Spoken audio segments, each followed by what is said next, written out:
మా వారు night duty నుండి వచ్చాక వేడిగా రైస్ వండుదామని బియ్యం నానబెట్టుకున్నాను. కానీ మా వారికి అనుకోకుండా నైట్ డ్యూటీ పడింది.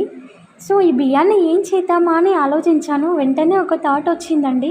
ఆ థాట్ ఏంటో వినాలని ఉందా?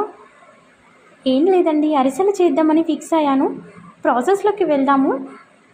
24 అవర్స్ నానబెట్టుకున్న బియ్యాన్ని ఇలా 5 మినిట్స్ ఆరబెట్టుకోవాలి. మిక్సీ పట్టుకోవాలి. ఈ పిండిని పక్కన పెట్టుకొని బెల్లం తురుముకోవాలి.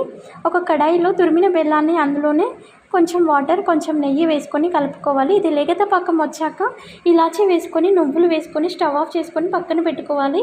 మిక్సీ పట్టుకున్న పిండిని కొంచెం వేస్తూ కలుపుకోవాలి.